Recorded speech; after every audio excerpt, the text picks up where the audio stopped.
Shalom. Siapa yang bawa sukacita di tempat ini, Bapak Ibu? Siapa yang bawa sukacita di tempat ini? Iya. Kenapa kita harus bawa sukacita? Karena Dia adalah Yesus Tuhan, jalan kebenaran dan hidup. Siapapun tidak akan bisa sampai ke Bapa jika tidak melalui Tuhan Yesus. Kita bersama-sama datang di hadapan Tuhan. Bapak, kami terlalu percaya Tuhan bahwa Engkau adalah jalan kebenaran bagi kami, Bapa. Dan kami percaya Tuhan, saat kami jalan bersamamu Tuhan, sukacita kami penuh Bapa. Ketenangan batin kami penuh Tuhan. Kami terlalu percaya Bapa bahwa Engkau berkuasa atas hidup kami. Kamu mau aktifkan roh kami Tuhan. Kamu mau aktifkan iman roh kami. Kamu mau aktifkan Engkau Tuhan hadir di tengah-tengah kami. Di setiap langkah kami, di setiap jalan kami Bapa. Kami mau nyatakan sukacita kami penuh Tuhan saat Engkau bersama kami Bapa. Terima kasih Yesus.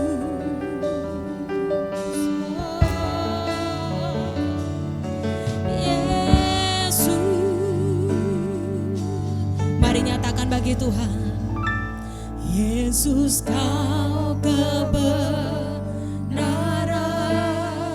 yes, yang menyelamatkanku.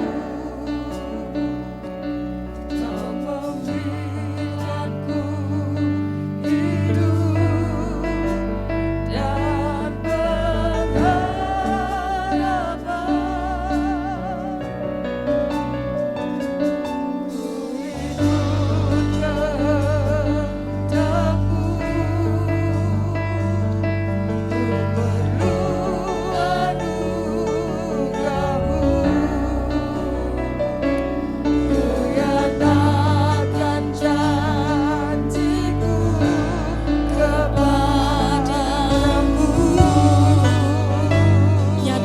Segenap hatimu bagi Tuhan. Yesus Kau kebenaran yang menyelamatkanku. Kau memberikanku hidup dan pengharapan.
bersorai bagi Tuhan kita Yesus Kristus.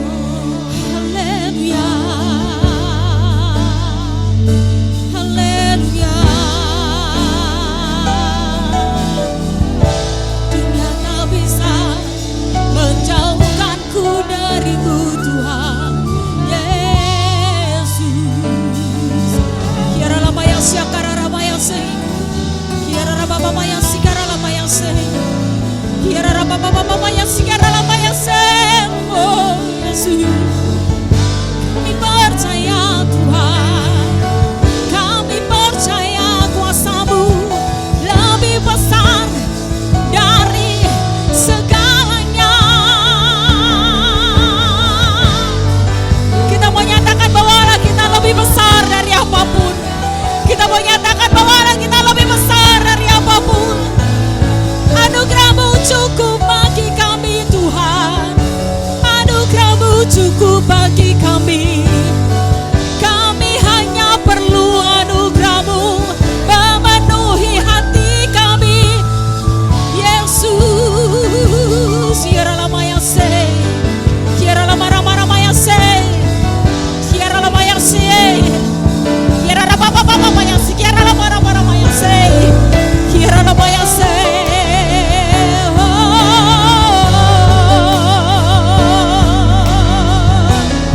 Bahwa setiap perkataan kita di hadapan Tuhan, bahwa bahasa kita di hadapan Tuhan, sekalipun hanya bahasa air mata, bahwa perasaan itu di bawah hadapan Tuhan. Haleluya. Kiara lama yang se, Kiara lama yang se, Kiara lama yang se.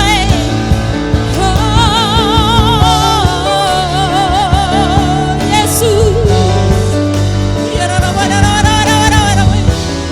Kiara lama lama lama lama. Kiara lama lama. Kiara lama yang se. Engkau adalah kekasih jiwa kami Tuhan. Engkau adalah kekasih hati kami Tuhan. Tidak ada satupun yang dapat menggantikan Engkau dari kami Tuhan. Kiara lama yang se. Yesus. Oh, mari katakan, Yesus kau kekasih jiwaku. Amin. Segalanya bagiku Tuhan. Tak ada yang dapat menggantikanmu. Yesus kau kekasih jiwaku. Tak ada yang dapat memisahkanku dari kasih-Mu. Dari kasih-Mu nyatakan kau segalanya.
Di hadapan Tuhan, apapun perkataanmu di hadapan Tuhan, sembah Dia, sembah Dia, sembah Dia, sembah Tuhan.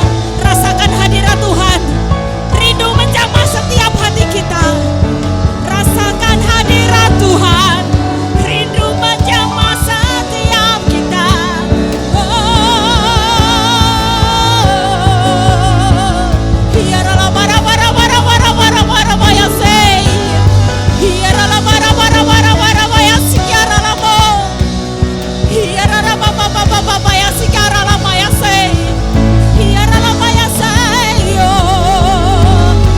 Lebih lagi sembah Dia.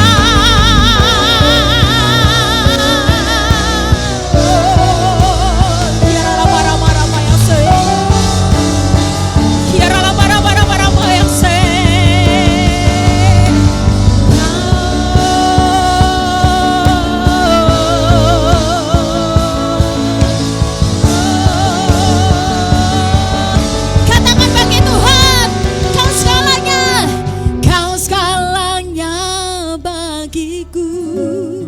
Katakan bagi Tuhan, Kau segalanya di hidupku, Yesus. Angkat tangan menyembahmu, ku angkat suara memuji. Sekali lagi jemaat, angkat tanganmu bagi Tuhan, katakan, Kau segalanya bagiku. Benar Tuhan.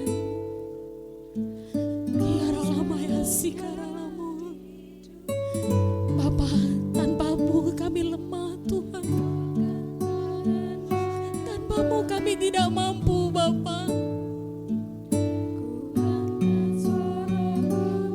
Katakan sekali lagi bagi Tuhan, Kau segalanya, Kau segalanya bagiku, Yesus, Yesus.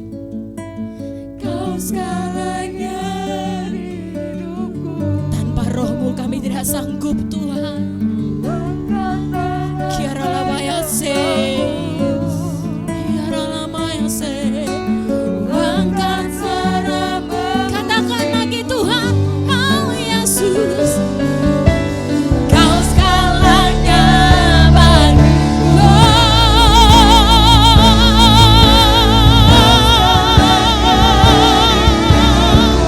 Kau segalanya Yesus.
berserah Tuhan, berserah penuh Tuhan. Kami percaya disitulah kuasa-Mu bekerja atas kami Tuhan.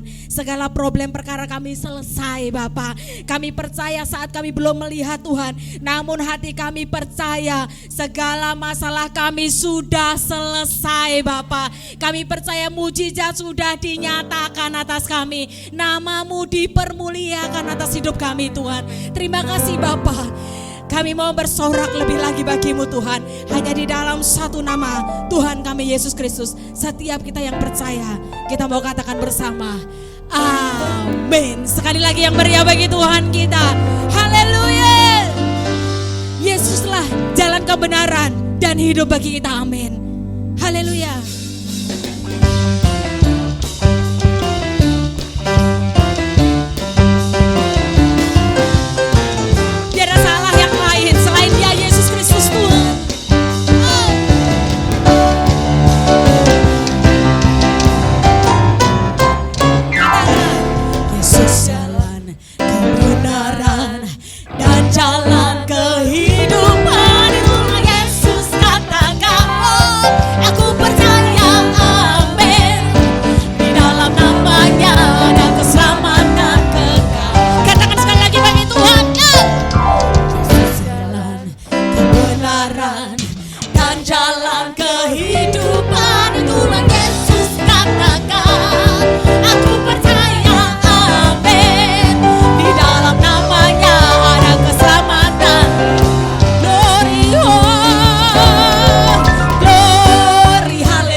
Nyanyi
bersama-sama masuk dalam hadirat Tuhan.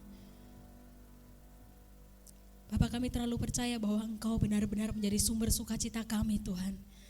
Saat kami merasa tidak ada satupun pribadi Tuhan yang sanggup menyelesaikan setiap masalah kami. Tidak ada satupun pribadi Bapa yang sanggup Tuhan untuk memberikan jalan keluar bagi kami. Disitulah saat kami bertekuk lutut dan menyembah Engkau Bapa. Disitulah kami temukan jalan keluar Tuhan. Disitulah kami temukan damai sukacita. Disitulah kami menemukan ketenangan batin kami Tuhan. Karena Engkau benar-benar menjadi sumber kebenaran bagi kami Bapa. Yesus,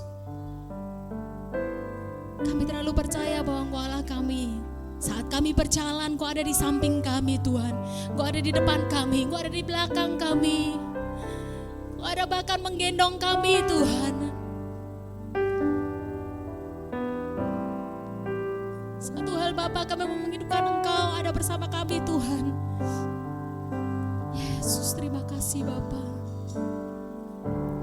Yesus, sukacitaku. Benar Bapa. Yesus, kekuatanku. Kira lama ya sing. Dalam kesesakan dan sangat terbukti.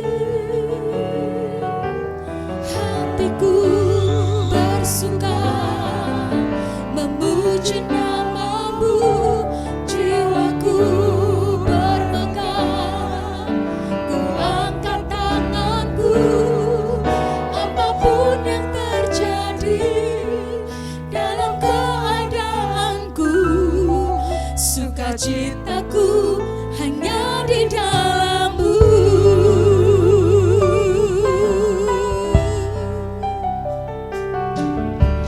Yesus, sukacitaku. Benar Bapa. Yesus, kekuatanku. Penolong dalam kesesakan. Kau sangat terbukti. Hatiku bersuka memuji nama-Mu, jiwaku bermegah. Ku angkat tanganku, apapun yang terjadi dalam keadaanku. Sukacitaku hanya di dalam-Mu. Mari Bapak Ibu kembali kami ajak untuk berdiri, nyatakan bagi Tuhan bahwa Dialah Allah kita yang sumber sukacita kita, sumber kekuatan kita. Terima kasih Yesus. Apapun yang terjadi dalam keadaanku, sukacitaku hanya di dalam-Mu. Angkat tanganmu, katakan bersuka memuji nama-Mu, jiwaku bermegah. Ku angkat tanganku, apapun yang terjadi dalam keadaanku. Sukacitaku hanya di dalam-Mu. Mari Bapak Ibu Saudara nyatakan dengan lembut di hadapan Tuhan. Hatiku bersuka memuji nama-Mu, jiwaku bermegah. Apapun yang terjadi atas hidup kami Tuhan, sukacita kami hanya ada di dalam Engkau Bapa. Sekali lagi katakan dengan sepenuh hatimu bagi Tuhan. Hatiku bersuka memuji nama-Mu, jiwaku. Ini yang kami rasakan Bapa. Yes. Apapun yang terjadi dalam keadaanku, hatimu katakan semakin lebih bagi Tuhan. Biara lama yang syakara rama yang sei. Oh, tiku. Waktu dan tempat kamu serah merah hamba-Nya bangun firman Tuhan.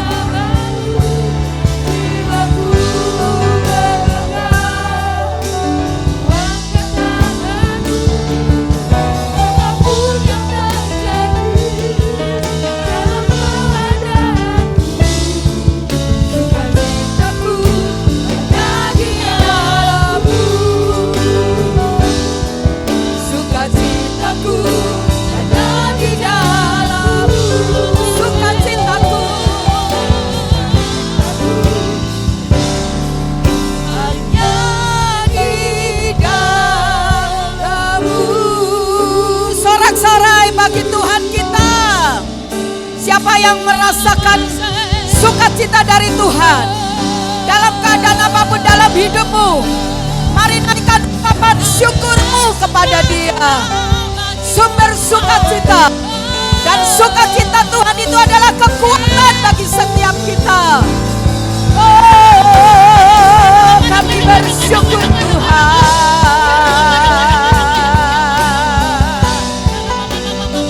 Terima kasih Tuhan. Naikkan syukurmu.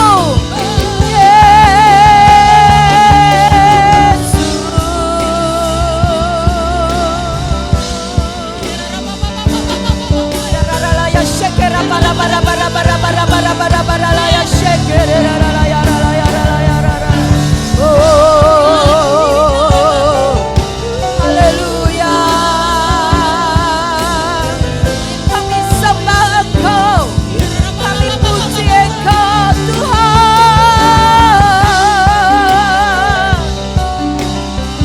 Lalaya sekeralaya ralaya mo.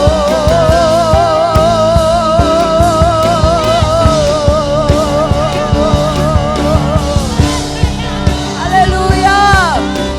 Haleluya. Haleluya Yesus, terpuji namamu Tuhan. Apapun keadaan kami hari ini, kami tetap percaya. Karena itu hati kami bersukacita, mulut kami memuji dan memuliakan namamu, mengucap syukur dalam kehidupan kami.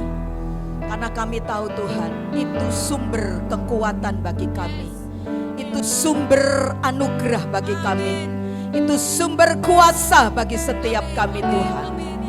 Terima kasih Tuhan. Biar pujian kami, penyembahan kami, itu menjadi satu dupa yang berbau harum di hadapan-Mu dan sungguh menyenangkan hadirat-Mu Tuhan.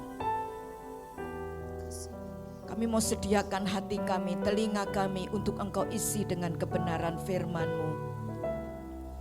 Dan kami terlalu amat yakin dan percaya firman-Mu tidak akan kembali dengan sia-sia.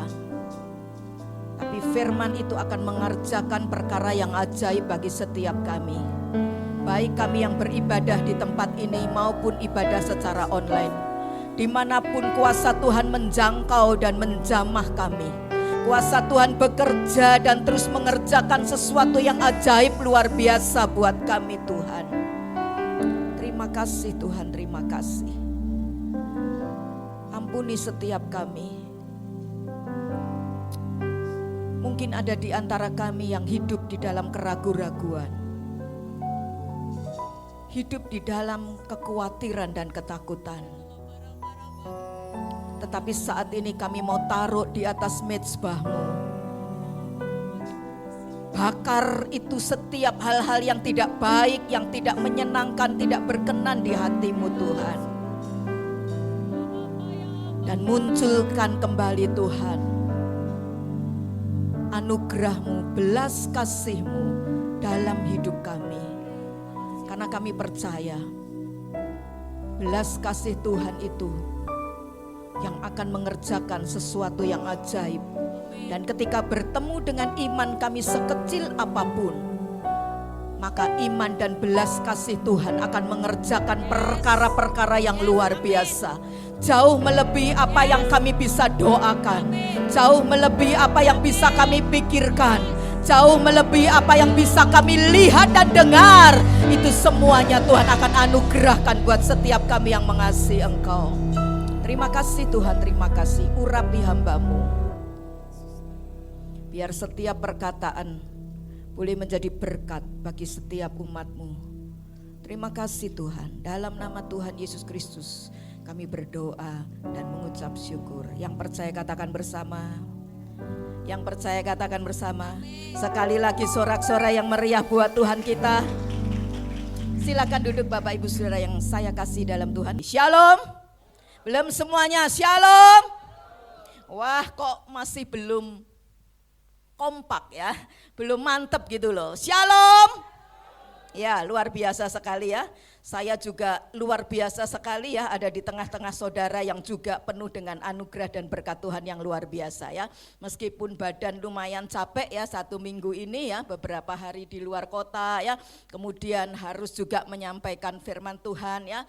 Dan ke depan juga ada pelayanan keluar kota, tapi saya percaya Tuhan terus memberikan kesehatan dan kekuatan bagi saya. Amin saudaraku, terus dukung doa ya buat kami ya, untuk terus bisa punya tubuh yang sehat ya, bisa melayani saudara, dan kita juga terus mendoakan saudara. Baik, kita di bulan Maret ini sedang masuk kepada satu tema ya, yaitu tentang kebenaran kunci damai sejahtera. Hari-hari ini kita banyak melihat orang-orang ya mencari ya yang namanya damai sejahtera. Karena saudaraku sekalian, damai sejahtera itu tidak bisa dimiliki walaupun seseorang itu punya harta yang banyak. Walaupun orang itu punya kepandaian dan lain sebagainya, ketenaran, tetapi kalau dia hidupnya tidak dekat dengan Tuhan, sang sumber damai sejahtera itu, maka hidupnya akan kosong. Hidupnya akan hampa. Dan ketika hidup seseorang itu kosong atau hampa, maka dalam kehidupannya itu akan mengalami satu keadaan yang tidak nyaman. Kalau Anda ada di satu rumah, satu keluarga ya, maka itu akan merasa tidak enak tinggal di situ. Walaupun itu sebenarnya tidak ada masalah apa-apa, tapi diri kita ini yang sedang bermasalah karena kita tidak tinggal dekat dengan Tuhan. Dan tidak hanya itu saja, menimbulkan konflik saudaraku. Bisa konflik antara pasangan, suami atau istri, atau mungkin anak, orang tua, dan orang-orang di sekitar kita. Dan bisa juga yang lebih luas adalah menimbulkan yang namanya keadaan yang kacau. Nah, kita sudah belajar bagaimana orang Kain ya. Kain mempunyai yang namanya iri saudaraku, dan yang namanya marah. Kita belajar bagaimana saudaraku di minggu sore yang lalu bahwa iri dan marah itu kelihatannya sepele saudaraku, kelihatannya kecil, tetapi kalau itu dibiarkan terus menerus maka saudaraku itu akan melahirkan dosa yang lain, dosa yang bertambah besar ya. Akibatnya kita tahu bersama si Kain itu anak daripada Adam dan Hawa ya, membunuh kembarannya, adik kembarannya, yaitu si siapa? Habel. Dan kita juga belajar bagaimana yang namanya ucapan syukur saudaraku, itu sungguh-sungguh sangat mengubah kehidupan. Karena seringkali damai sejahtera itu kita tidak miliki karena kita tidak tinggal di dalam kebenaran Tuhan. Dan salah satunya adalah kita seringkali dalam kehidupan ini ngomel ya, Nah, kita sudah belajar bagaimana konteks Alkitab pertama kali kata syukur itu bukan dijumpai dari seorang yang kehidupannya sedang happy, kehidupannya sedang tidak ada masalah, tetapi kehidupannya itu sedang penuh dengan masalah, yaitu seorang wanita bernama Lea. Bagaimana Lea kemudian dalam pergumulannya yang cukup panjang, dia dimadu ya, adiknya ya itu menjadi istri kedua bagi suaminya, dan ternyata dalam perjalanan pernikahan mereka suaminya si Yakub itu lebih mengasihi Rahel ya daripada mengasihi Lea. Dan kita sudah belajar bagaimana Lea ini belajar kemudian dia menarik dirinya ya bukan untuk menyenangkan suaminya atau mencari kebahagiaan dari orang-orang di sekitar dia, tapi dia mencari kebahagiaan di dalam Tuhan. Dan kita melihat bagaimana hidupnya kemudian diubah luar biasa. Ketika ada ucapan syukur, maka Lea mendapatkan yang namanya kemujuran, keberuntungan. Lea mendapatkan juga yang namanya kebahagiaan. Lea juga mendapatkan yang namanya upah. dan juga hadiah yang indah. Nah, pagi tadi kita sudah belajar satu kebenaran firman Tuhan, yaitu tentang satu kehidupan yang mengalami kelayakan, ya, kehidupan yang layak di zaman akhir hari-hari ini. Bagaimana Tuhan Yesus mau tidak mau saudara siap atau tidak siap itu akan segera datang kali kedua. Kalau dia tidak datang secara bersama-sama atau secara global di atas muka bumi ini, maka Yesus itu bisa datang kali kedua secara personal, secara individu, pribadi lepas pribadi. Ya, contohnya ya tadi pagi saya sudah sampaikan ya, ada orang yang tiba-tiba ketika dia tidur ya tidak bisa bangun lagi karena dia meninggal dunia. Ada orang saudaraku lagi jogging atau mungkin lagi treadmill ya di tempat dia punya alat ya, alat kesehatannya itu di rumahnya, tiba-tiba jatuh dan mati seketika. Nah, itu adalah Tuhan datang kali kedua secara pribadi dalam hidup seseorang. Jadi Tuhan bisa datang secara global di atas muka bumi ini secara bersama-sama ya, menjemput kita orang percaya yang mengasihi Tuhan, hidup sungguh-sungguh menyenangkan hati Tuhan. Tetapi juga bisa datang secara personal, pribadi lepas pribadi. Karena itu kita mesti berjaga-jaga, hidup di dalam kebenaran. Kita belajar tadi pagi kepada satu jemaat, saya bawa kepada satu jemaat yang ada di kitab Wahyu. 7 jemaat yang dikasih pesan sama Tuhan, baik itu jemaat di Sardis, di Efesus, Smyrna, Pergamus, Philadelphia, Laodikia dan sebagainya, itu jemaat-jemaat dikecam oleh Tuhan. Ya, tetapi hanya ada 2 jemaat dari 7 jemaat itu yang dipuji sama Tuhan. Tidak ada celah sedikit pun dari jemaat ini, yaitu jemaat Philadelphia dan jemaat Smyrna. Kita belajar pagi tadi bagaimana jemaat Philadelphia ini punya satu kehidupan yang hidup benar. Ya, dia setia kepada firman Tuhan. Meskipun di tengah-tengah keadaan yang penuh dengan orang-orang penyembah-penyembah berhala, tapi mereka pegang teguh firman. Mereka setia melakukan perintah, taat kepada setiap apa yang Tuhan perintahkan dalam hidupnya. Bukan itu saja, jemaat Philadelphia adalah juga jemaat yang sungguh-sungguh punya kehidupan rela menderita. Ya, rela menderita itu bukan kalau saudara kemudian punya suami atau istri, punya anak 10 atau 12 seperti kesebelasan sepak bola ya. Kemudian hari-hari ini saudara buat hidup saja susah. Kemudian saudara berkata, "Oh, itu saya sudah menderita bagi Tuhan." Bukan seperti itu menderita bagi Tuhan. Atau mungkin saudara lakukan kesalahan, saudara maling, nyuri apa, dalam nama Yesus tidak terjadi di sini ya. Tapi saudaraku ketika ketahuan kemudian digebukin, dipukuli. Ya, kemudian saudara berkata, "Oh, aku sudah rela menderita bagi Yesus." Bukan seperti itu. Menderita bagi Yesus adalah kita hidup di dalam kebenaran Tuhan. Setia kepada Tuhan, beribadah, berdoa, yang melayani Tuhan, mengiring Tuhan, ya. Tetapi kita ini suka dikecam, kita suka diejek, kita suka mungkin saudaraku dijelek-jelekin karena kita orang Kristen. Nah, itulah rela menderita. Dan upahnya, berkatnya kita sudah melihat bagaimana pintu-pintu terbuka. Katakan pintu-pintu terbuka. Nah, Tuhan bilang setiap pintu yang tertutup kalau aku sudah bukakan, tidak ada satu orang pun, tidak ada satu kuasa pun yang bisa menutupnya. Yang amin 2 orang. Kalau Tuhan sudah buka pintu, tidak ada satu orang pun atau satu kuasa pun yang bisa menutupnya. Amin saudaraku. Dan berkat yang kedua adalah berkat di mana saudaraku, yang namanya musuh-musuh kita ditaklukkan.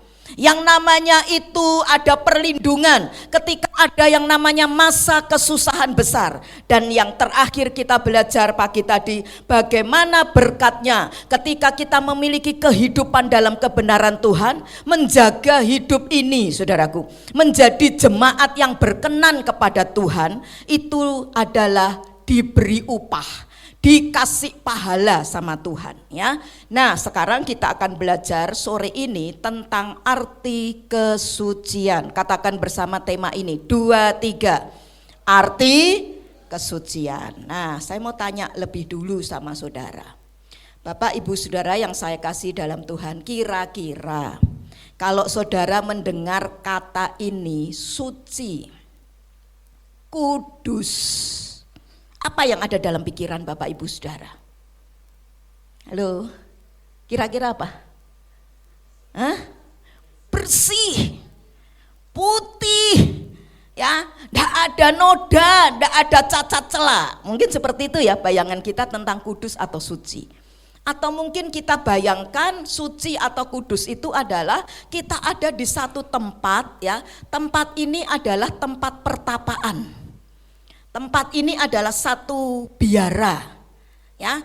Dan dalam tempat pertapaan atau dalam biara itu, saudaraku, itu suasananya itu hening sekali, sunyi, sepi.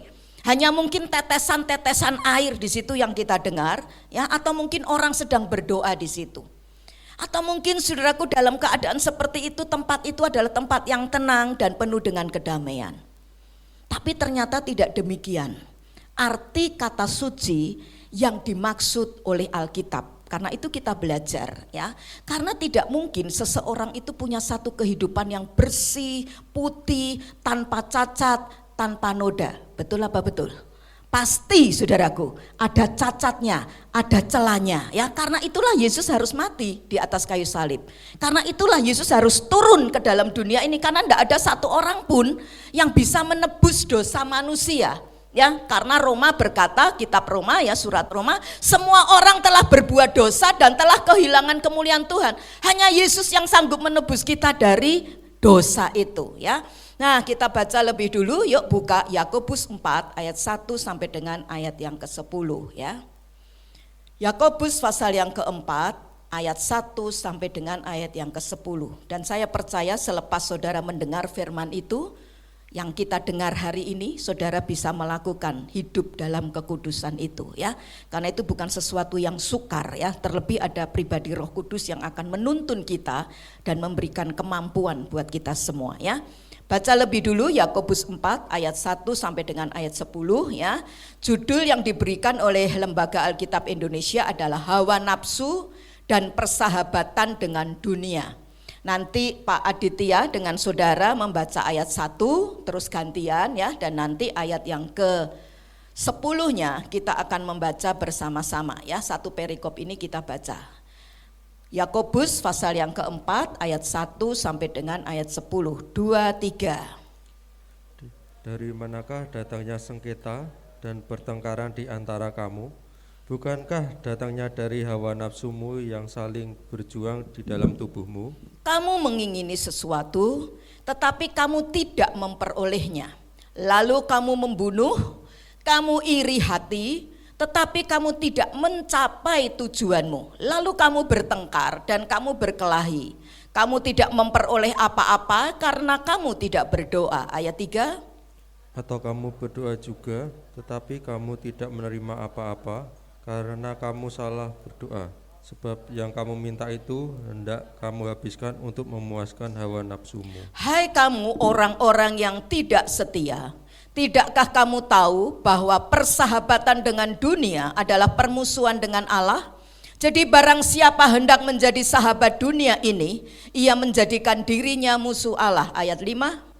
Janganlah kamu menyangka bahwa kitab suci tanpa alasan berkata, roh yang ditempatkan Allah di dalam diri kita diinginnya dengan cemburu. Tetapi kasih karunia yang dianugerahkannya kepada kita lebih besar daripada itu. Karena itu ia katakan, Allah menentang orang yang congkak, tetapi mengasihani orang yang rendah hati. 7. Karena itu tunduklah pada Allah dan lawanlah iblis, maka ia akan lari daripadamu. Mendekatlah kepada Allah dan ia akan mendekat kepadamu. Tahirkanlah tanganmu, hai kamu orang-orang berdosa, dan sucikanlah hatimu, hai kamu yang mendua hati. Sadarilah kemalanganmu, berduka cita dan merataplah. Hendaklah tertawamu kamu ganti dengan ratap dan sukacitamu dengan duka cita. 2, 3. Rendahkanlah dirimu di hadapan Tuhan dan ia akan meninggikan kamu. Katakan bersama, amin. Nah, kita melihat dalam bagian ayat yang kita baca ini, Yakobus menulis kepada orang-orang Kristen, jemaat mula-mula yang pada waktu itu hidup di dalam keduniawian, hidup di dalam satu keadaan yang tidak suci, hidup dalam keadaan yang tidak kudus. Coba perhatikan tadi ayat 1 ya, dikatakan demikian ya. Dari manakah datangnya sengketa dan pertengkaran di antara kamu? Jadi mereka ini orang Kristen tapi hidupnya itu suka bersengketa, ya, suka yang namanya bertengkar. Ayat yang kedua, ada yang namanya iri hati, bahkan perkelahian satu dengan yang lain. Ini orang Kristen, bukan orang yang tidak percaya Tuhan loh. Ayat yang ketiga mengatakan di situ ada yang namanya hawa nafsu yang merajalela ya. Karena apa? Sudah berdoa tetapi kamu salah berdoa itu untuk menghabiskan, memuaskan hawa nafsumu. Ayat 4 ya, tidak punya sikap hati yang setia. Hidupnya tidak setia, dengan pasangan tidak setia ya, dengan tanggung jawab tidak setia ya, kemudian dengan Tuhan apalagi, yang kelihatan aja tidak setia apalagi dengan yang tidak kelihatan. Dan juga kehidupannya bersahabat dengan dunia ya. Ayat 4 mengatakan, hai kamu yang tidak setia, orang-orang yang tidak setia, tidakkah kamu tahu bahwa persahabatan dengan dunia adalah permusuhan dengan Allah? Jadi Kristen tapi hidupnya bersahabat dengan dunia. Hidupnya itu ndak lebih sama dengan orang-orang dunia, ndak ada beda. Bedanya cuma kalau hari Minggu ke gereja. Bedanya kalau hari Minggu mungkin pelayanan. Bedanya kalau hari-hari tertentu dia melakukan tugas fungsi pelayanannya, tapi hidupnya sama saja dengan orang-orang yang tidak beriman kepada Tuhan. Hidupnya sama dengan orang-orang dunia yang tidak kenal dengan Tuhan. Ayat yang ke-6, ada yang namanya kecongkakan atau yang namanya tinggi hati, dan tentu ini tidak disukai oleh Tuhan. Nah jelas saudaraku, semuanya ini adalah sikap hidup yang tidak mencerminkan kesucian atau kekudusan sama sekali. Dan ini sangat-sangat membuat hati Tuhan berduka, membuat hati Tuhan sangat-sangat bersedih. Dan si Yakobus ini, Rasul Yakobus mengecam ya, orang-orang yang ada waktu itu, orang-orang Kristen waktu itu dikecam sama Yakobus. Menurut Yakobus, penyebab daripada hidup sedemikian ini ya, itu adalah di bagian akhir ayat yang ke-8. Dikatakan begini saudaraku, ayat yang ke-8 ya, dari Yakobus pasal yang ke-4 tadi ya. Tahirkanlah tanganmu hai kamu orang-orang berdosa, dan apa? Sucikanlah hatimu. Siapa yang harus disucikan hatinya? Hai kamu yang mendua hati. Jadi rupanya kehidupan orang-orang Kristen dulu waktu gereja mula-mula dalam keadaan yang tidak suci tadi, tidak kudus tadi saudaraku. Penyebabnya itu rupanya di ayat 8 akhir itu, yaitu yang namanya mendua hati. Ya, katakan mendua hati. Yang mantap saudaraku, katakan mendua hati. Nah, ini rupanya penyebabnya. Bapak Ibu Saudara yang saya kasih di dalam Tuhan, istilah mendua hati dalam Alkitab itu biasanya digunakan untuk menggambarkan seseorang yang tidak sepenuhnya mendedikasikan, memberikan, menyerahkan hidupnya itu seluruhnya bagi Tuhan. Artinya apa? Artinya orang itu tidak memiliki komitmen yang utuh. Ya, dia tidak mempunyai kehidupan yang mempercayakan, menyerahkan, bahkan mengabdikan hidupnya ini bagi Tuhan. Karena itu saudaraku, seringkali Tuhan pakai yang namanya ujian iman. Ya, ujian iman ini bisa yang namanya saudaraku harta yang berlimpah-limpah bisa, tetapi untuk membuktikan keutuhan daripada komitmen seseorang atau kemurnian iman seseorang, Tuhan seringkali pakai yang namanya kesusahan. Tuhan seringkali pakai yang namanya kesukaran. Tuhan seringkali pakai yang namanya penderitaan. Supaya apa? Tuhan melihat nih, anakku ini ya, pengikutku ini, apakah dia ini murni imannya? Apakah dia ini komitmennya itu utuh buat aku, sungguh-sungguh mengasihi aku? Karena itu perlu diuji. Karena ujian itu yang akan membuktikan iman seseorang murni atau tidak. Ujian itu yang akan membuktikan komitmen kita, kesungguhan kita mengiring Tuhan, setia atau tidak. Saudara lihat bangsa Israel, setiap hari mereka selama 40 tahun itu ngalami mujizat loh. Betul apa betul saudaraku?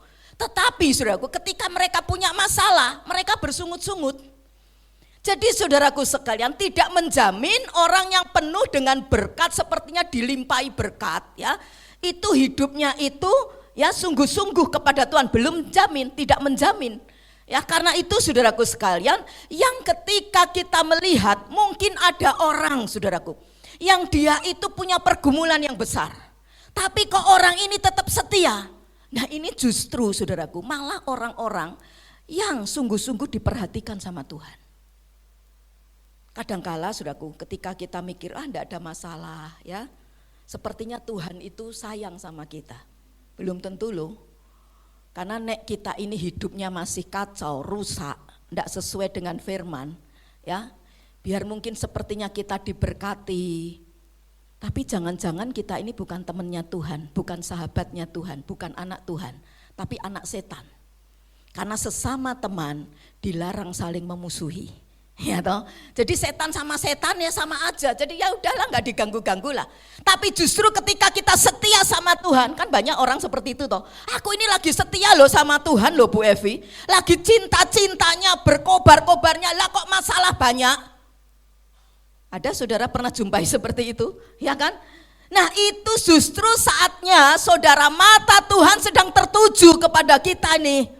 Sedang nyorot, sedang ngesum. Saudara tahu kalau saudara lagi foto, dik foto, kumpulin kan semua foto. Saya percaya begitu saudara dikirimin foto yang tadi kita foto sama-sama, kira-kira yang nomor 1 dilihat fotonya siapa, gambarnya siapa? Gambarnya siapa? Pengalaman Mbak Lia ya, gambar kita sendiri ya, supaya lebih jelas diapain gambarnya? Zoom, gedein. Ya, wah aku gimana ya, wah nek apik saudaraku, kalau bagus jadikan profil picture. Tapi kalau jelek mungkin senyumnya ya, mungkin matanya gimana atau wajahnya gimana gitu ya, udahlah di-delete aja. Nah seperti itulah saya ilustrasikan yang sederhana ya. Jadi saudaraku, kalau saudara hari-hari ini sedang mengalami pergumulan yang besar, jangan menyerah, tetap percaya Tuhan sedang memperhatikan kita. Amin. Dan saudaraku, saya kan pernah kasih saudara ilustrasi. Emas murni itu, kalau mau tahu kadarnya itu 24 atau emas murni, dia harus dipanaskan, bukan 100 derajat Celcius. Itu adalah titik leburnya air. Tetapi titik leburnya emas untuk memunculkan emas yang murni 24 karat. Itu titik leburnya adalah 1064 derajat Celcius. Lebih panas daripada titik didih apa? Air. Jadi mungkin hari ini saudara sudah merasa kepanasan, saudara sudah merasa ndak tahan, ndak kuat. Tapi Tuhan di sorga lagi bilang, tenang nak, baru 500 derajat Celcius. Ya, jangan belok kanan, belok kiri. Katanya Mbak Lia harus fokus. Mbak Lia seringnya pakai kata itu toh, fokus. Ya kan, ndak usah belok kanan, belok kiri. Karena kalau belok sedikit saja, 0,0 sekian lama-lama saudara dibiarkan ndak balik lagi, saudara akan melenceng jauh dan tidak sampai di tujuan. Karena itu saudaraku, kalau sudah waktunya Tuhan, katakan waktunya Tuhan, Tuhan sudah lihat 1060 derajat Celcius, masih 4 derajat lagi nak, tenang, sabar. Begitu ting oven di sorga itu ya bunyi, kan biasanya kalau manasin itu kan mesti di timer dulu kan. Nah timernya sorga bunyi, ya ting sudah 1064 derajat Celcius. Jadi sudah, saudara mau seperti apapun saudaraku, itu berkat sudah seperti diguyur hujan luar biasa. Oh yang kasih tepuk tangan cuma satu, berikan tepuk tangan buat Tuhan. Kok lemes-lemes, sekali lagi yang semangat buat Tuhan, amin. Amin saudaraku. Jadi hari-hari ini saudara yang sedang alami pergumulan, jangan menyerah. Ayo bilang kiri kananmu, jangan menyerah. Nantikan waktu Tuhan. Amin, saudaraku. Saya dengan Pak Willy itu setiap hari bergumul. Nantikan waktu Tuhan, dan 31 tahun kami melihat pertolongan Tuhan selalu tepat pada waktunya. Amin, saudaraku. Nah, hari ini kita akan belajar penyebab daripada hati bisa mendua. Yang pertama adalah tidak ada penyerahan total kepada Tuhan. Jadi Kristen tetapi bertobatnya setengah-setengah. Tahu enggak maksud saya? Kristen tapi saudaraku sekalian itu hidupnya tidak sungguh-sungguh. Ngerti enggak maksud saya? Jadi ketika dengar firman saudaraku yang bicara mungkin tentang berkat, ya pintu dibuka, haleluya, puji Tuhan. Begitu bicara tentang mengampuni, diem. Enggak mau lakukan saudaraku. Ketika bicara lagi firman, hiduplah jadi berkat. Waduh saudaraku, mikir saudaraku. Wong harian aja masih kurang, kok masih aja harus hidup jadi berkat. Nah hidupnya itu setengah-setengah, pertobatannya juga gitu. Dulu mungkin kehidupan saudara itu satu kehidupan yang sungguh-sungguh menjijikkan. Tetapi ketika saudara sudah jadi anak Tuhan, maka saudaraku, saudara berikan kepada Tuhan hidupmu itu hanya setengah, hanya di gereja saja, lagi pelayanan saja, lagi hari Minggu saja. Tapi hari Senin sampai dengan hari Sabtu itu saudara berikan buat dunia lebih daripada engkau beri sama Tuhan. Saudara bisa buktikan ini dalam hidup saudara. Pertama kali saudara bangun tidur, apa yang saudara akan cari lebih dulu? Kalau saudara carinya Tuhan lebih dulu, saudara duduk dan kemudian saudara mengucap syukur sama Tuhan, menyembah Tuhan. Itu artinya hidupmu itu engkau beri nomor satu buat siapa? Tuhan. Tapi kalau begitu bangun tidur yang dicari sama saudara kopi, yang dicari sama saudara mungkin saudaraku handphone saudara, itulah Tuhan saudara. Karena itu saudaraku, mari belajar dalam hidup ini memberi kepada Tuhan itu, bertobat itu tidak setengah-setengah. Bertobat itu harus sungguh-sungguh, bertobat itu harus seluruhnya diberikan. Jangan ketika saudara hari Minggu ngerokoknya berhenti. Ya toh, omong joroknya berhenti. Di depan gereja bukain pintu mobil, istrinya turun, saudara gandeng. Itu kalau hari Minggu.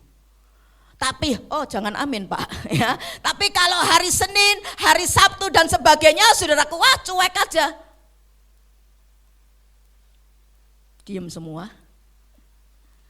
Kalau hari Minggu omongnya manis, puji Tuhan, haleluya. Hari berikutnya saudaraku, waduh, malaikat aja sampai minder saudaraku. Yang pacaran anak muda juga gitu. Malaikatnya mikir, ini kok lebih ya dari pacarannya setan. Ya, lebih menjijikkan gitu loh. Sampai setan aja malu saudaraku, tutup matanya. Jangan amin loh dan jangan lakukan kalau ia bertobat. Yang kedua, kenapa hidup orang Kristen bisa mendua? Karena yang namanya hanya mengutamakan berkat, lupa pada sumber berkatnya. Hari-hari ini saudaraku muncul berseliweran saudaraku, dan itu banyak sekali yang namanya teologia kemakmuran. Orang yang berkata teologia kemakmuran adalah orang-orang yang berkata, kalau engkau adalah orang yang rohani, kalau engkau orang sungguh-sungguh itu percaya kepada Tuhan, maka hidupmu itu pasti diberkati. Kalau sekarang kamu tidak diberkati, maka kamu itu rohaninya lagi turun. Kalau kamu diberkati oleh Tuhan, sampai itu lalat saja tidak bisa nempel di pipi saudara. Waduh saudaraku. Jadi ukurannya diberkati Tuhan apa saudaraku? Jasmani, materi. Tetapi saudaraku sekalian, saya dengan Pak Willy tidak mengajarkan kepada saudara teologi kemakmuran. Itu bukan Alkitabiah. Saya tidak menyangkal yang namanya keajaiban atau mujizat. Saya juga mengajarkan tentang berkat kepada saudara. Tetapi katakan seimbang. Katakan seimbang. Seimbang. Karena kami punya tanggung jawab besar, yaitu jiwa saudara. Kalau sampai salah jalan, bukan saudara yang dipentong sama Tuhan. Bukan saudara yang dimintai tanggung jawab kepada Tuhan. Tetapi yang dimintai tanggung jawab nomor satu siapa? Nomor satu siapa sama Tuhan?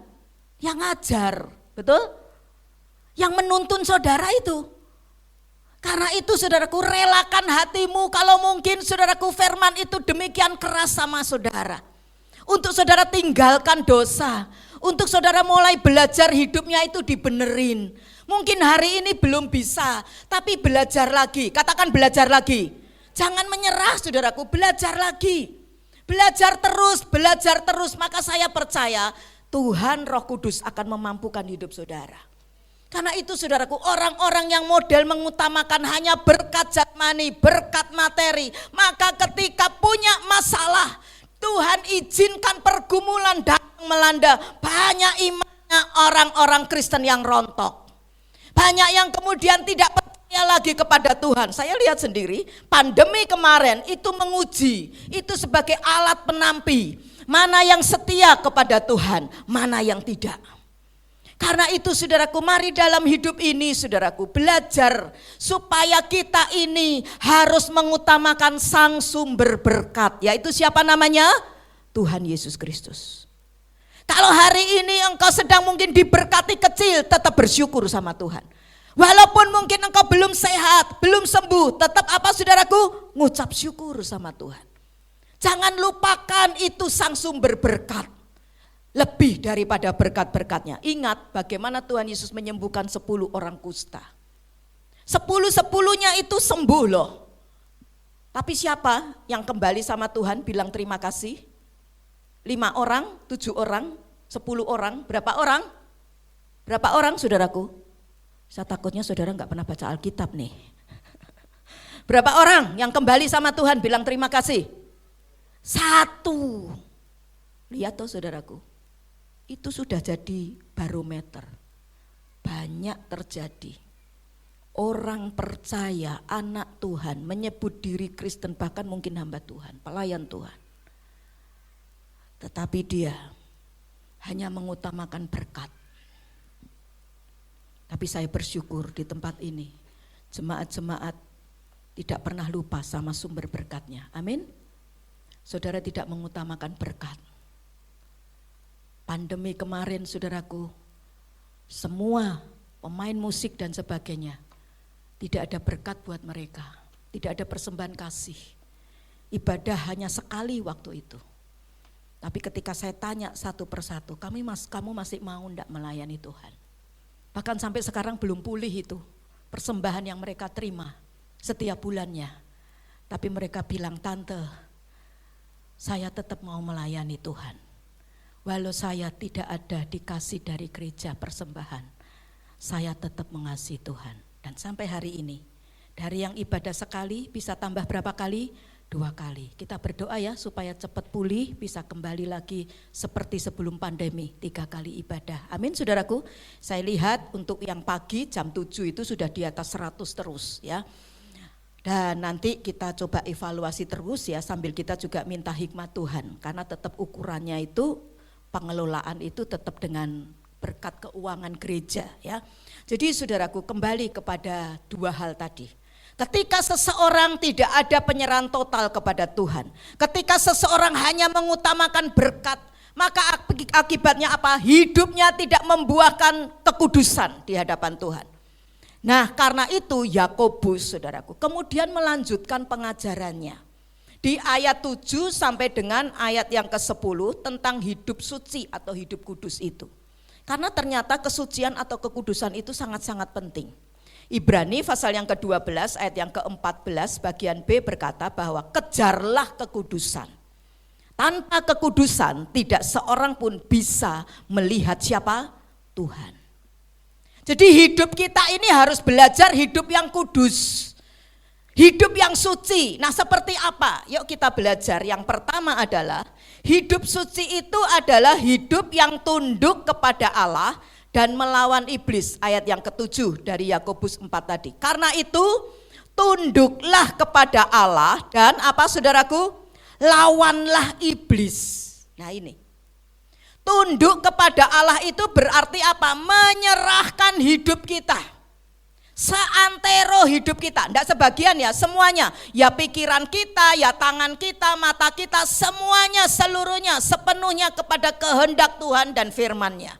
Sehingga apa saudaraku? Sehingga bukan lagi akunya yang besar, bukan lagi egonya yang besar, tetapi yang besar itu siapa saudaraku?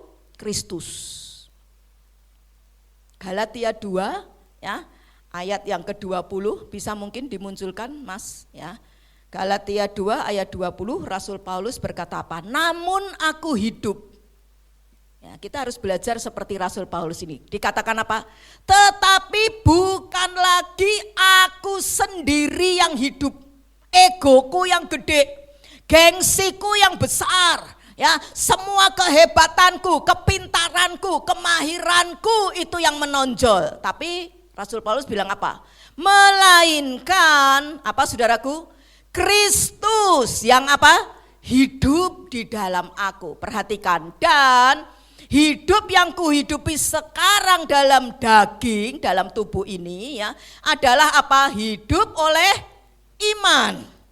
Dalam apa? Anak Allah yang telah mengasihi aku dan menyerahkan dirinya untuk aku. Saya belajar ayat ini, satu ayat ini loh, itu 2 tahun saudaraku. Untuk enggak sama sekali, sampai egonya itu mati, katakan egonya mati. Sampai mungkin disenggol gitu ya saudaraku ya, sampai udah diem aja. Kayak namanya kerbau dicocok gitu loh, hidungnya itu dibawa ke pembantaian, diem. Enggak bela diri saya saudaraku. Pernah ada jemaat di sini yang bilang saudaraku, pelayan sidang di sini, Tante, dah ini toh orangnya, padahal saya tidak pernah cerita saudaraku. Dah saya tak maju. Saya hanya berdoa. Tapi kebenaran itu satu saat pasti akan muncul. Amin saudaraku. Tidak perlu bela diri. Bela diri malah kita itu tambah jadi masalahnya besar. Diem. Silent is golden. Diam itu emas. Amin saudaraku. Bahkan ketika kita diam, kita ini orang bodoh, tapi orang melihat kita ini orang pinter. Padahal sebenarnya tidak ngerti apa-apa, tapi karena ilmu diam tadi. Tapi jangan kemudian nanti kalau pulang ke rumah ya, suami tanya, tadi gimana di gereja firmannya apa? Diam. Jangan gitu saudara ya, maksudnya gitu. Kalau saudara sudah rasanya, aduh ini kok mulut pengen bales ngomong, ya toh. Ini sudah diubun-ubun ini Bu Evi, pengen meledak aja. Tapi satu rumus Tuhan bilang apa? Diam. Amin saudaraku. Duduk di kaki Tuhan. Dan Tuhan yang akan bela saudara. Nah kita lihat kehidupan ini saudaraku. Berikan kepada Tuhan. Ya, sampai Tuhan yang besar, bukan kita. Seringkan orang saudaraku sekalian, waduh, saya tidak mau di Bait Kudus lah. Masa aku suruh ngalah? Wong dia yang salah kok. Saya lihat setiap hari itu jengkel. Kok saya yang suruh ngalah? Loh yang kamu tuh yang sudah ngerti kebenaran kok. Ngalah itu belum tentu kalah. Katakan amin. Saudara lihat jagoan yang ada di komik misal ya. Itu kan biasanya jilid 3, jilid 5 itu saudaraku kalah dulu kan. Tapi bukan berarti kalah, betul apa betul? Dia pemenangnya, karena jilidnya baru jilid ke-3 atau jilid ke-5, belum jilid ke-20 atau jilid ke-100. Sering orang lihat itu hanya pasal, serpihan kecil dari satu gambar. Tapi Tuhan kita itu melihat hidup kita itu garis besarnya, katakan garis besarnya. Mungkin kita hari-hari ini rasanya harus diajar sabar. Harus diajar kita ini untuk setia dengan perkara yang kecil. Harus diajar mungkin kita hari-hari ini untuk kita ini menguasai diri kita. Tapi mari kita belajar dalam hidup ini, aku ini loh yang harus mati. Dagingku ini pengennya berontak, tapi ini harus mati. Katakan daging harus mati. Nafsu di dalam diri kita itu setiap kita pasti punya.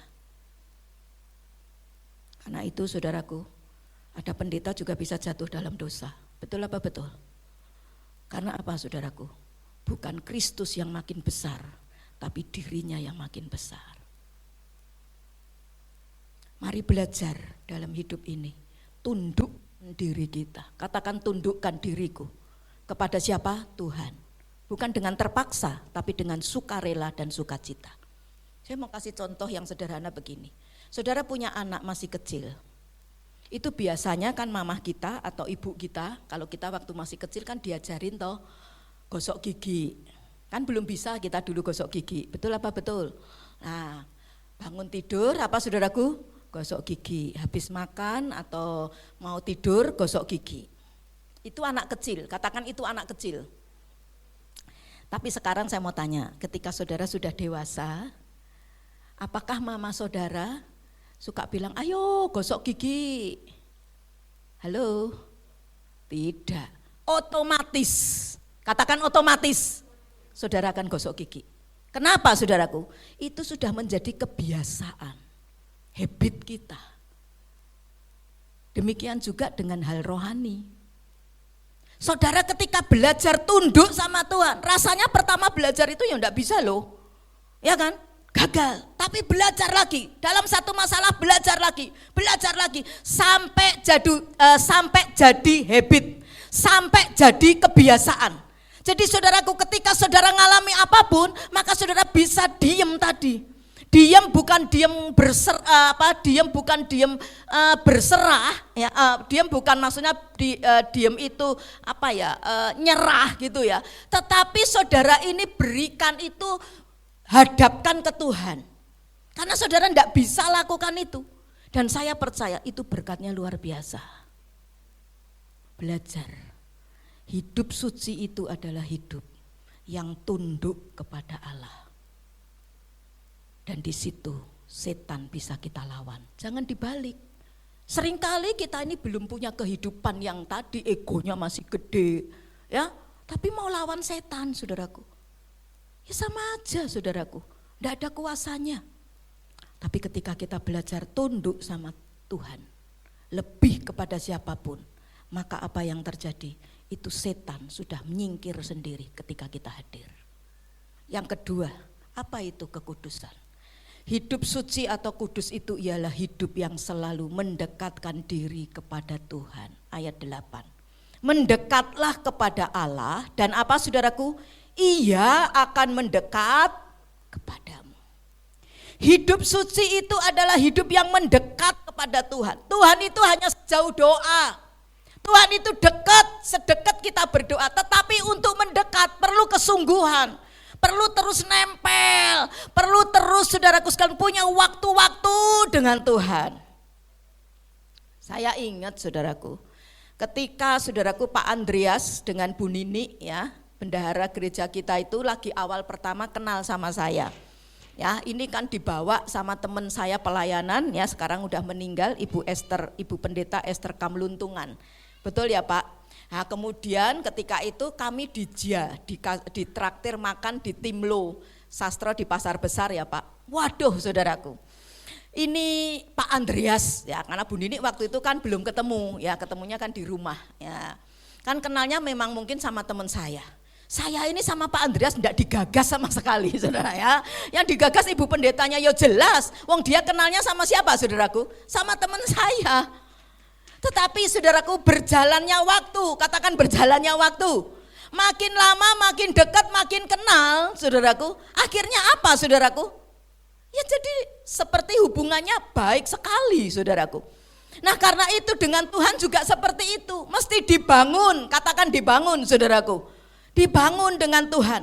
Jam-jam doa saudara ya, jam-jam baca Alkitab saudara itu mesti dibangun sama Tuhan.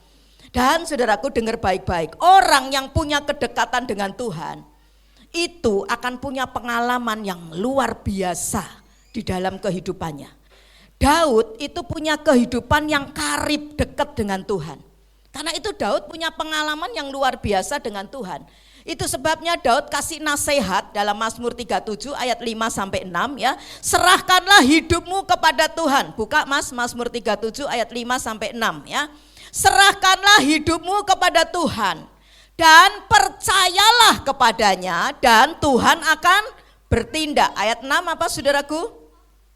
Dia akan apa? Memunculkan kebenaranmu seperti apa? Terang, dan hakmu seperti siang. Nah ini, banyak kali orang terlalu terpengaruh dengan masalah yang dia alami dan juga persoalan yang terjadi di sekitarnya, sehingga dia kehilangan damai sejahtera dan sukacita. Akibatnya apa? Mereka mulai lupa untuk hidup dekat dengan Tuhan, malah mereka jauh dari Tuhan. Mungkin masih ke gereja, tapi sudah tidak lagi punya persekutuan intim dengan Tuhan. Sehingga apa? Hidupnya kemudian makin terbelenggu dengan ketakutan. Hidupnya makin terbelenggu dengan kekhawatiran. Ingat loh, 1 Petrus menasehatkan kepada kita, barang siapa lengah, dia akan menjadi sasaran empuk bagi iblis. Karena surat 1 Petrus berkata, iblis berjalan keliling sama seperti apa? Singa yang mengaum-ngaum mencari orang yang bisa ditelannya. Itu saudaraku, mari belajar hidup semakin dekat dengan Tuhan. Dan saudara akan mengalami pengalaman yang luar biasa dalam pekerjaanmu, dalam keluargamu, dalam masa depanmu, dalam segala apapun dalam hidupmu. Yang ketiga, hidup suci adalah sikap berduka cita atas ketidakbenaran yang terjadi. Ayat 9 ya, dari Yakobus pasal 4. Umumnya saudaraku, orang berduka cita itu hubungannya dengan kehilangan sesuatu barang, atau saudaraku kerugian sesuatu atau orang yang kita kasihi. Tetapi ada satu duka cita jenis lain yang kita perlu ketahui, yang perlu kita belajar, yaitu apa? Duka cita atas ketidakbenaran yang terjadi. Contohnya apa Bu Evi? Contohnya adalah misalnya, kalau saudaraku, kalau di Alkitab itu Tuhan mau datang ke satu bait suci ya, di situ dipakai untuk dagang.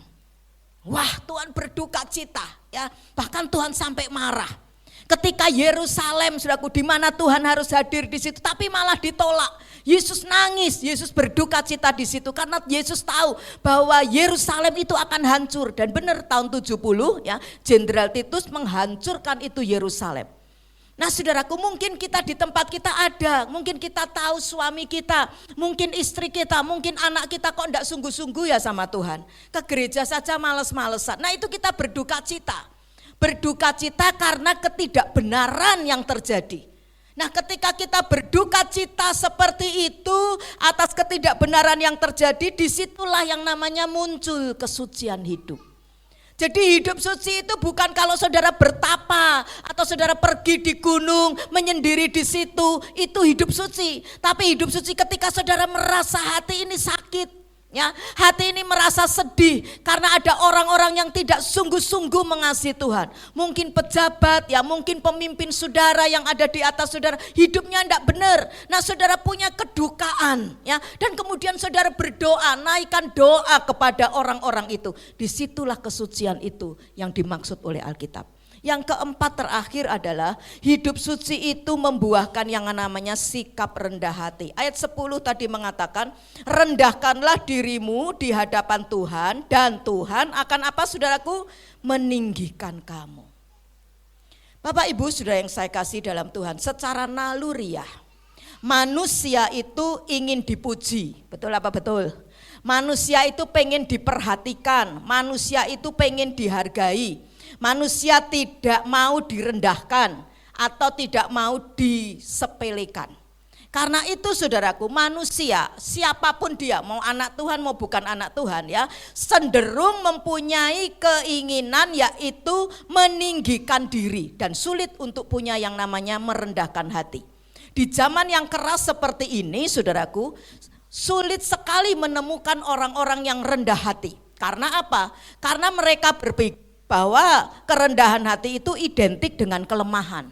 Jadi kalau aku punya kerendahan hati itu artinya pamorku, gengsiku itu akan turun, ya. Dan saudaraku, yang namanya kerendahan hati itu adalah orang yang mempunyai sifat bijak dalam dirinya, yang kemudian membuat dia bisa memposisikan dirinya dengan orang lain itu tidak merasa lebih tinggi, tidak merasa lebih hebat, tidak merasa lebih mahir, tidak merasa lebih baik. Dia dapat menghargai orang lain dengan tulus. Nah inilah sifat Tuhan Yesus. Filipi pasal yang kedua ayat 6 sampai dengan ayat yang ke-9. Ayat-ayat terakhir Mas tolong bacakan. Ini sifat Tuhan Yesus ya. Filipi 2 ayat 6 dan sampai dengan ayat 9. Mas Adit bisa bacakan ayat ini sebagai ayat terakhir kita ya. Filipi 2 6 sampai 9. Filipi 2 ayat yang ke-6.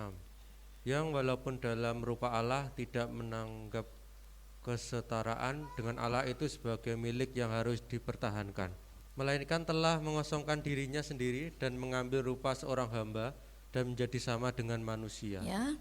Dan dalam keadaan sebagai manusia ia telah merendahkan dirinya dan taat sampai mati, bahkan sampai mati di kayu salib. 9.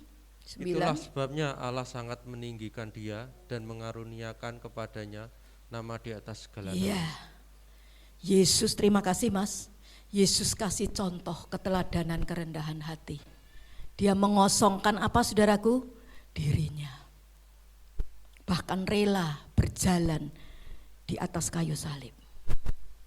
Tapi ayat yang ke-9 mengatakan itulah sebabnya Allah meninggikan dia. Hari ini mungkin saudara sedang belajar tentang kerendahan hati. Rendah hati itu tandanya adalah berani ngakui kesalahan. Tidak merasa gengsi untuk ngakui kesalahan. Tapi saudara belajar untuk memilih mengaku. Amsal 28:13 mengatakan siapa menyembunyikan pelanggarannya tidak akan beruntung. Tetapi siapa mengakui dan meninggalkannya akan disayangi. Banyak orang Kristen mereka tidak mau mengakui kesalahannya. Menyembunyikan kesalahannya dan hidupnya munafik. Tapi saya percaya jemaat di tempat ini, bahkan jemaat dimanapun berada yang sedang beribadah bersama kita hari ini, engkau adalah orang-orang yang luar dan dalamnya sama. Amin saudaraku, tidak ada kemunafikan. Karena apa? Berani ngakui kalau kita salah. Tandanya yang kedua orang yang rendah hati adalah mau belajar dan diajar. Proses belajar dan diajar ini adalah proses yang tidak hanya lewat pendidikan di sekolah atau kampus. Tetapi ini adalah sekolah kehidupan. Katakan sekolah kehidupan. Dalam keluarga kita rela diajar dan juga belajar di sini. Belajar saling mengasah, besi menajamkan besi. Amsal bilang begitu ya. Tetapi bukan untuk menjatuhkan kita. Semakin kita punya karakter indah di mata Tuhan. Dan saya percaya orang yang belajar memiliki yang namanya kekudusan dalam hidupnya. Dia mau hidup rendah hati. Dan saya percaya bukan semakin turun, tapi semakin Tuhan akan angkat hidup orang itu. Amin saudaraku, engkau akan ditinggikan pada waktunya. Seperti Yesus, karena itu Allah sangat meninggikan Yesus. Kesimpulannya yuk kita baca sama-sama ya. 2, 3, hidup suci harus kita perjuangkan dan tingkatkan dalam tindakan kasih kita kepada Tuhan dan sesama. Kemudian ikuti dengan apa? Ketaatan dan kerendahan hati. Maka apa? Hadirat dan penyertaannya akan senantiasa ada dalam hidup kita. Saya kasih contoh ya. Alkitab bilang 2, 3 orang bersekutu dalam namaku, di situ aku hadir. Ketika kita juga ada dalam hidup kesucian, maka ketika kita kemanapun berada, di situ adalah tempatnya jadi suci, kudus. Ngerti enggak maksud saya saudaraku? Ketika kita melangkah, kita belajar kan hidup suci tadi, disitulah jadi kudus. Di pekerjaan kita jadi kudus. Di rumah tangga kita jadi kudus. Dimanapun kita berada, kekudusan Tuhan. Dan kalau kekudusan Tuhan, hadirat Tuhan ada, itu dahsyat luar biasa. Karena itu saudaraku, masa depan sekelam apapun, belajar taruh hidupmu berkenan di hati Tuhan, kudus. Kudus bukan suci tanpa celah, tidak lakukan dosa. Mungkin kita pernah lakukan dosa, tapi cepat minta ampun. Hari ini ada korban tubuh dan darah Yesus. Minta ampun dan bertobat, jangan buat dosa lagi. Dan saya percaya penyertaan hadirat Tuhan ada dalam hidupmu. Kalau itu ada dalam hidupmu, dahsyat hidup saudara. Amin saudaraku, apa yang saudara pegang akan menjadi sesuatu yang luar biasa. Dimanapun engkau ada, itu adalah holy ground, satu tempat yang kudus, dan orang tidak akan tahan, saudaraku, untuk memberkati saudara, untuk anugerahi saudara, karena mereka dia pakai untuk jadi berkat buat kita. Mari belajar dalam hidup ini untuk belajar hidup berkenan kepada Tuhan, hidup dalam kebenaran. Amin. Tuhan Yesus memberkati. Yuk kita sama-sama berdiri. Siapkan diri kita untuk masuk dalam perjamuan kudus. Dan biar hanya kekudusan Bapa itu dan penghiburan Roh Kudus itu yang kita berikan bagi Tuhan, bagi Raja kita. Haleluya Yesus. Semua tutup mata saudara. Bapa yang kami kenal, kami sembah Engkau dalam nama Tuhan Yesus. Kami belajar dari kebenaran firman-Mu satu hal yang menurut manusia itu sukar.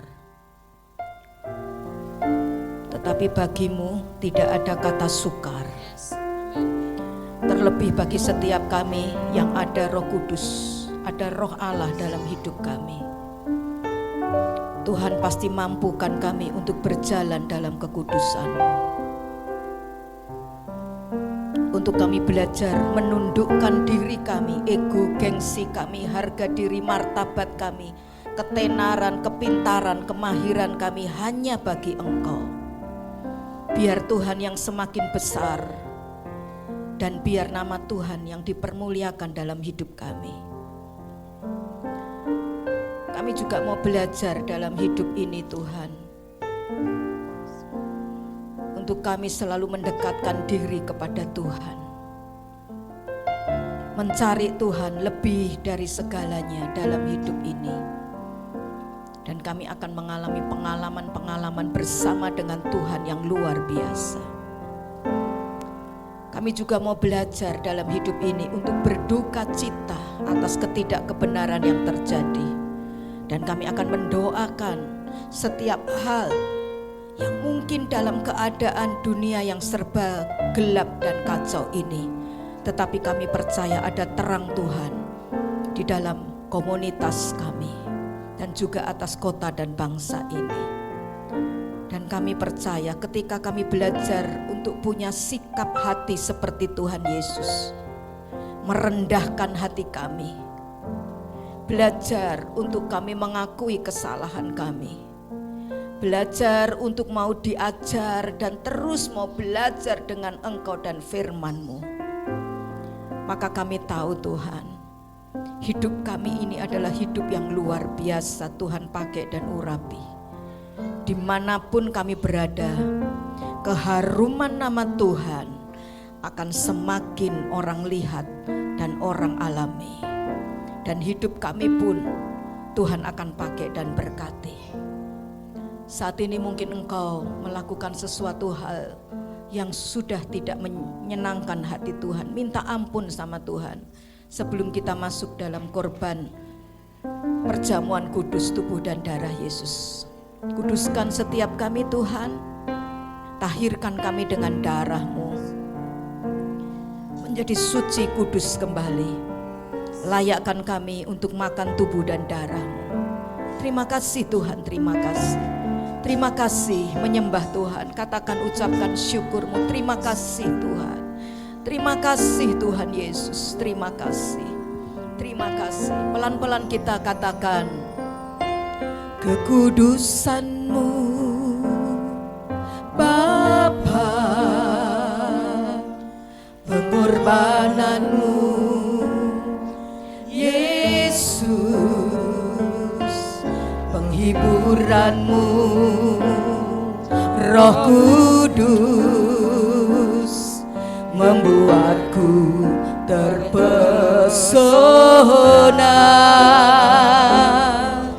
Tiada lagi kata, tiada lagi harta, tiada lagi daya selain memuji dan menyembah-Mu. Glory, glory, glory,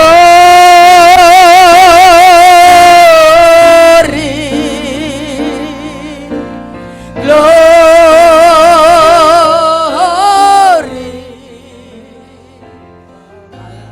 Yesus, Allah yang kudus selamanya.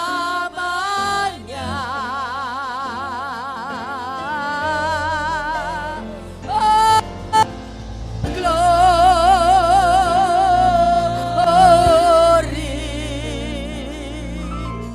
glory.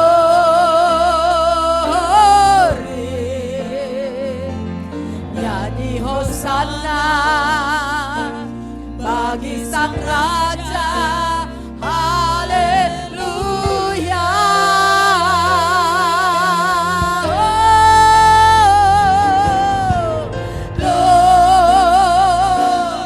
Biar kekudusan Tuhan melanda setiap umat-Mu hari ini.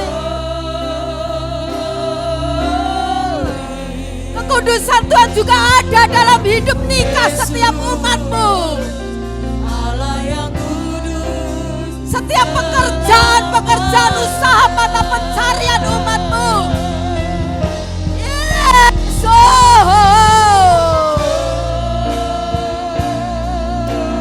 dan setiap tempat yang kami pijak itu adalah tempat kudus-Mu Tuhan. Setan akan takut, akan lari dan tinggalkan.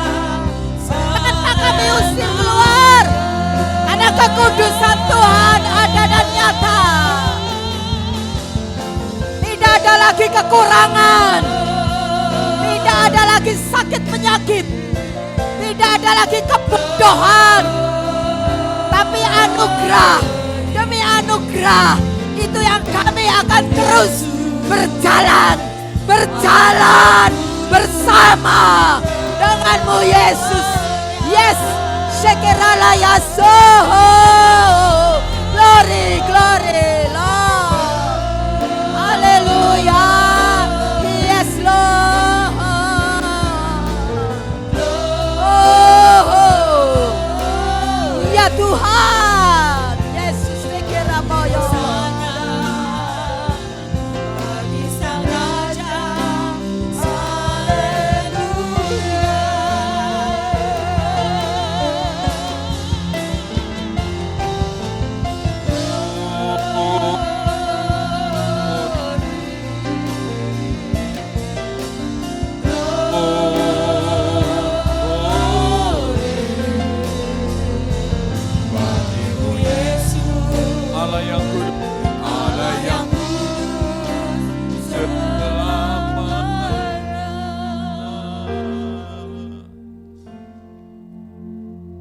Saya minta untuk para yang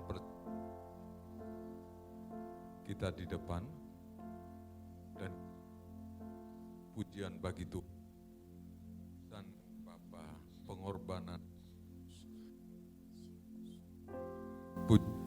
Para pelayan perjamuan kudus dipersilakan untuk maju ke depan sambil kita angkat tangan kita. Kekudusan, maka naikkan pujian.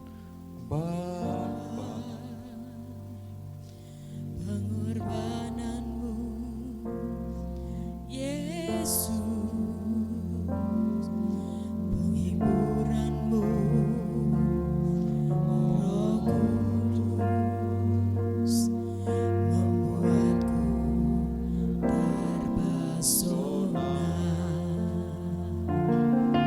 Tiada lagi kata, tiada lagi harta, tiada lagi daya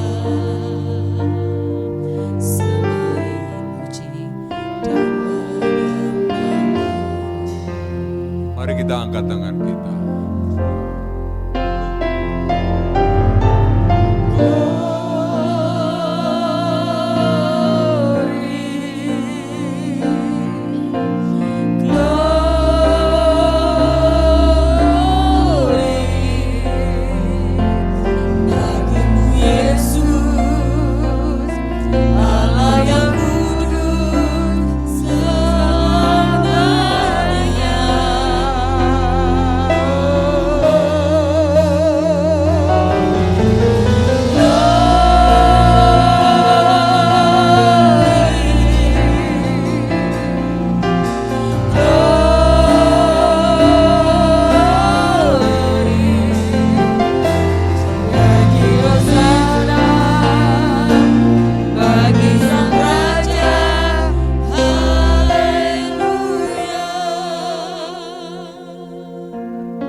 Dan kami memberikan hidup bagimu, itu tidak sia-sia bagi kami. Engkau sangat memperhatikan.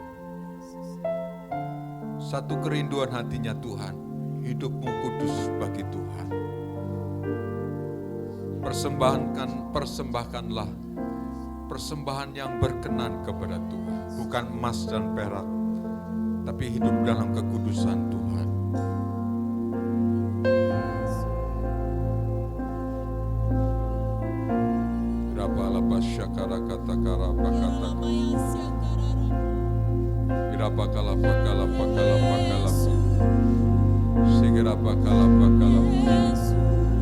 Anak-anak juga, hari ini biarlah anak-anak terima firman Tuhan. Hidupmu kudus anak-anakku, hidupmu kudus bagi Tuhan.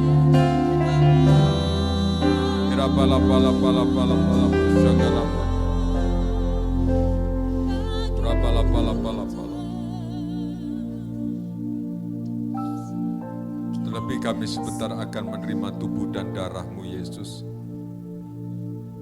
Satu hal yang kami percaya, korban tubuh dan darah-Mu itu adalah korban yang termulia dari segala korban-korban binatang. Engkau menggantikanku selayaknya untuk aku dikorbankan.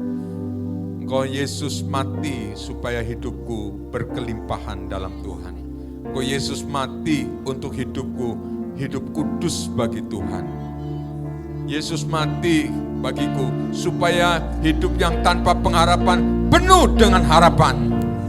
Yesus mati untukku supaya hidup kami bahagia di dalam nama Tuhan Yesus.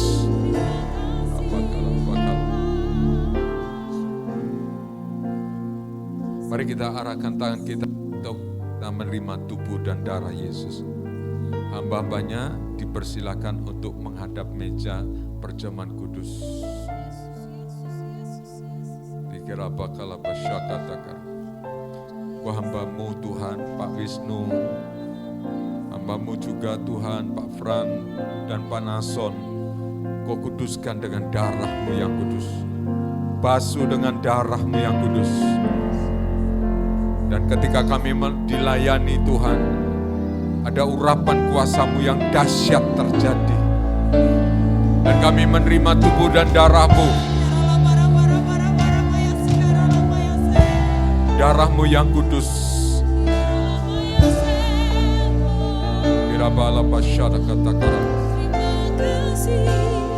Terima kasih Tuhan.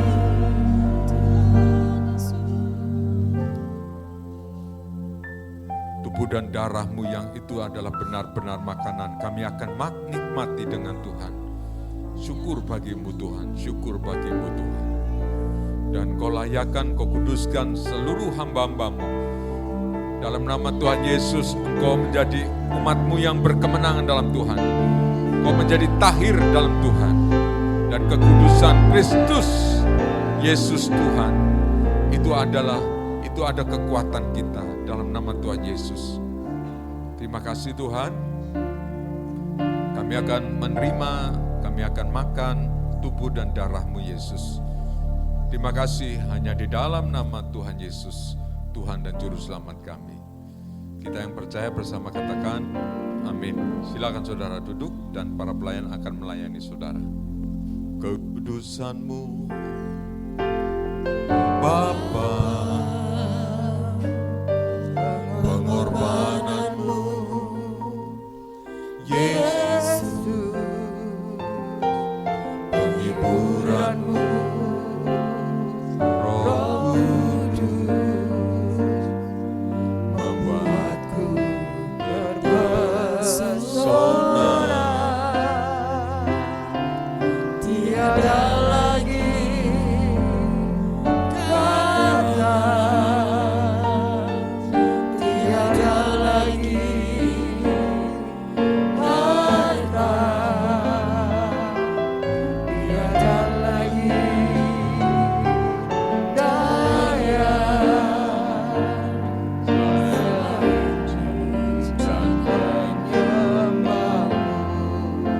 sudah menerima, silakan saudara berdiri dari tempat duduk saudara.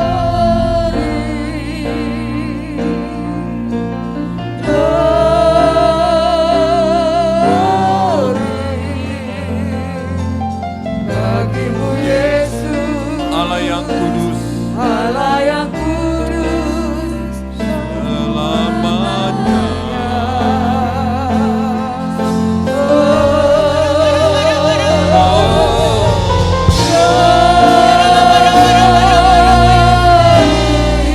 Glory, glory, glory.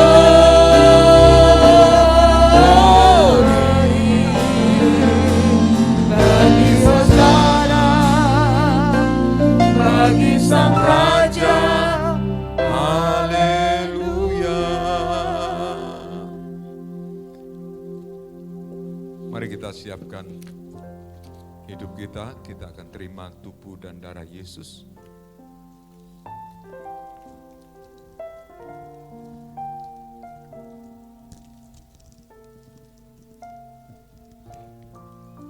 Mari kita angkat dengan tangan kanan kita. Jangan kita menundukkan diri. Mari kita lihat rotinya dari Tuhan. Hari ini adalah hari pembebasan bagi kita. Hari ini umat Tuhan, engkau dikuduskan dalam nama Tuhan Yesus. Dan engkau beroleh kasih karunia di hadapan Tuhan. Firman Tuhan berkata demikian, sebab apa yang telah kuteruskan kepadamu telah aku terima dari Tuhan, yaitu bahwa Tuhan Yesus pada malam waktu ia diserahkan mengambil roti, dan sesudah itu ia mengucap syukur atasnya, ia memecah-mecahkannya dan berkata, inilah tubuhku yang diserahkan bagi kamu. Perbuatlah ini menjadi peringatan akan aku. Jemaat GBI Kudus, jemaat yang dikuduskan oleh kuasa dalam nama Tuhan Yesus, bukankah roti yang padanya kita terima dan telah kita bagikan bersama dan telah kita pecahkan bersama, bukankah itu semua dalam satu persekutuan, yaitu di dalam tubuhnya Tuhan Yesus Kristus? Yang percaya katakan, yang percaya katakan, makanlah dengan percaya dalam nama Tuhan Yesus.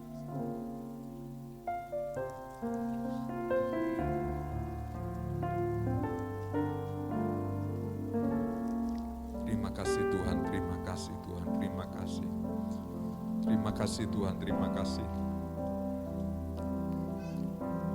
Terima kasih Tuhan, terima kasih. Mari kita angkat cawan pengucapan syukur. Terima kasih Tuhan, terima kasih Tuhan, terima kasih Tuhan. Terima kasih Tuhan. Demikian juga ia mengambil cawan sesudah makan lalu berkata, cawan ini adalah perjanjian baru yang dimeteraikan oleh darahku. Perbuatlah ini setiap kali kamu meminumnya menjadi peringatan akan aku. Sebab setiap kali kamu makan roti ini dan minum cawan ini, kamu memberitakan kematian Tuhan sampai ia datang. Jemaat GBI Bait Kudus, bukankah cawan pengucapan syukur yang padanya kita naikkan syukur, itu semua dalam satu persekutuan, yaitu di dalam darahnya Tuhan Yesus Kristus? Yang percaya katakan, yang percaya katakan, mari kita minum dengan percaya dalam nama Tuhan.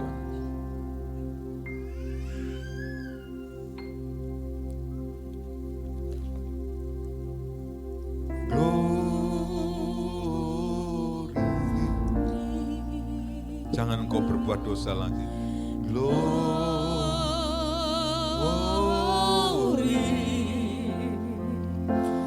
bagimu Yesus, Allah yang kudus selamanya.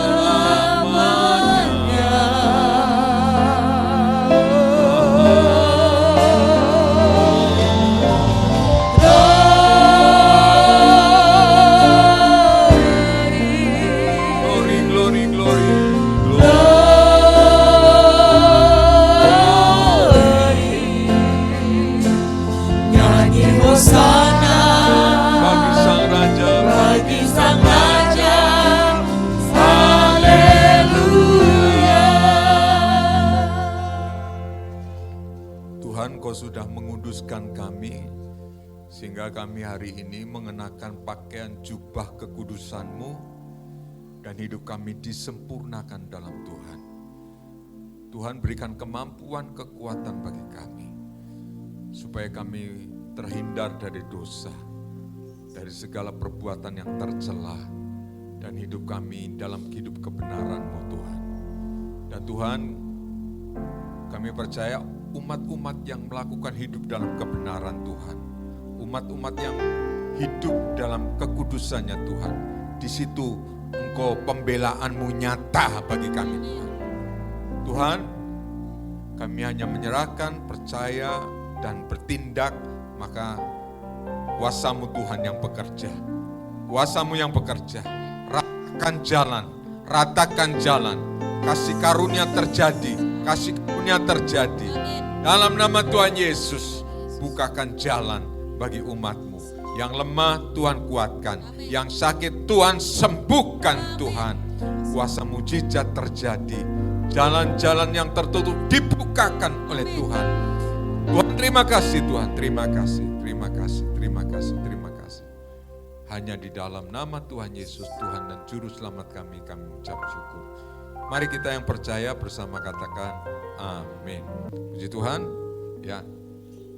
Berikan salam kepada kiri kanan kita, katakan engkau diberkati. Puji Tuhan. Aku memuji kebesaran-Mu, ajaib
Tuhan berkati umat-Mu dalam kasih dan anugerah-Mu dan kebaikan-kebaikan-Mu.